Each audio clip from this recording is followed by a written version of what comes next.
और ये संतों की ही कृपा है जो ये दासी पुत्र नारद आपके सामने खड़ा है। ध्यान से सुनना।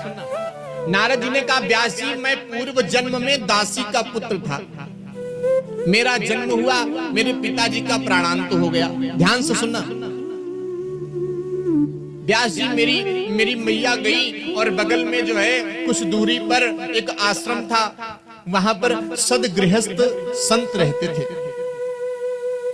वहां पर मैं गया, मेरी मां मुझे साथ में लेकर के गई, बोली गुरुजी हम हैं और हमारा बेटा है, हम आपका सारा काम करेंगे पर हमको सुबह शाम भोजन बस मिल जाए, रहने के लिए आवास मिल जाए। संतों ने कहा हाँ बिल्कुल रहो।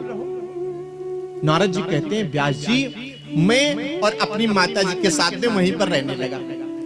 मेरी माँ जो है गाय दूहने जाती, मैं भी साथ में जाता। एक दिन की बात है, व्यास जी मेरे आश्रम में चातुर्मास, बरसात के 4 महीने जो है संतजन कहीं नहीं जाते, बोले वही चतुर्मास करने हमारे आश्रम में आए। व्यास जी रोज सुबह शाम कथा कीर्तन होता। मैं छोटा सा था ना, तो मैं खुद ठुमुक ठुमुक करके नाचता। तो संतों ने मुझे अपने पास में बुलाया और मेरा नामकरण कर दिया। क्या नाम रखा? रामदास। देखो संतों ने रामदास नाम रखा। अब तो जब मुझे पता चला एक दिन व्यास जी कि 4 महीने पूरे होने वाले, संतजन चले जाएंगे, ध्यान से सुनना। नारद जी कहते मैं तो रोने लगा। मैंने कहा बाबा मैं तुम्हारे साथ में चलूंगा, मैं यहां नहीं रहूंगा, मेरा मन नहीं लगेगा। जो ये बात मेरी मां को पता चली, मेरी मां रात में गई, संतों से कहा बाबा मेरे उस बेटे को मत लेकर के जाना, मेरी बुढ़ापे की लाठी है वो। नारद जी कहते व्यास जी मैं संतों से कहता मुझे लेकर के चलो, मेरी मां कहती नहीं लेकर के जाना। मैं संतों के पास में गया, मैंने कहा मैं आपके बिना नहीं रह सकता। तब संतों ने मुझे कहा मातृ देवो भव पितृ देवो भव। देखो बेटा रामदास, जब तक तुम्हारी माता जी हैं इनकी सेवा करो, जब ये ना रहे तब जो है तुम भगवान का भजन करना। व्यास जी से नारद जी कहते हैं, व्यास जी यद्यपि मुझे ऐसा नहीं सोचना चाहिए था, पर मेरी मां की आदत हो गई थी, जरा समय माला लेकर के बैठ जाऊं, मेरी मां तुरंत मुझे कहती, उनको डर बना रहता कहीं ये बाबा ना बन जाए। एक दिन क्या हुआ नारद जी, मेरे मन में ये भावना आई कि हे प्रभु मेरी मां को बुला लो, मेरी मां मुझे बहुत तंग करती है। यद्यपि मुझे ऐसा नहीं सोचना चाहिए था, और मेरा सोचना हुआ।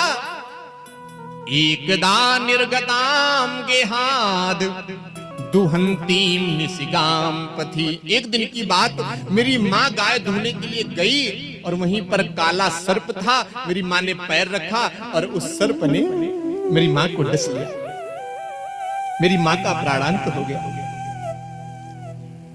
व्यास जी मेरी आंखों से जो है 2 प्रकार के आंसू निकले, एक ठंडा आंसू, एक गर्म आंसू। गर्म आंसू इसलिए निकला कि मेरी मां थी, और ठंडे आंसू इसलिए निकले कि चलो कम से कम परमात्मा का भजन तो करेंगे।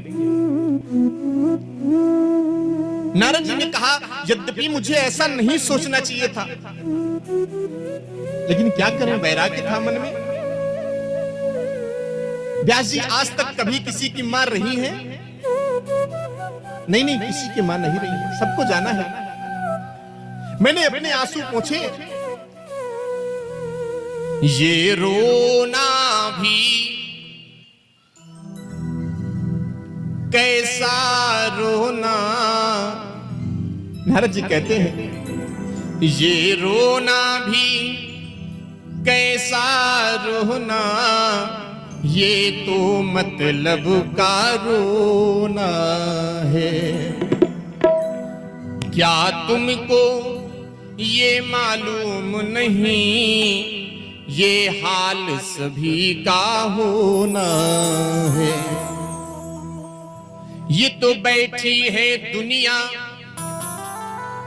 कमर कसे चलने ही की तैयारी है कि नहीं?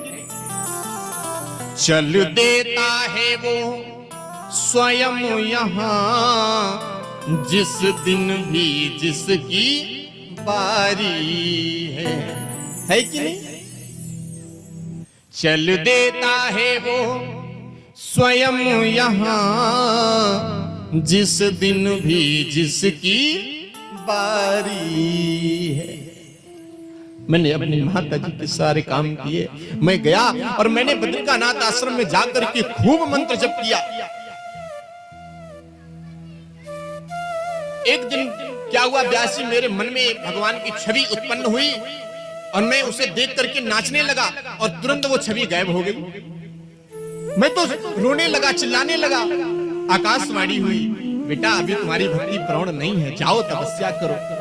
और मैंने खूब तपस्या करी और उन संतों के आशीर्वाद से जब मेरा दूसरा जन्म हुआ ना, वही बालक रामदास आज तुम्हारे सामने नारद के रूप में खड़ा है।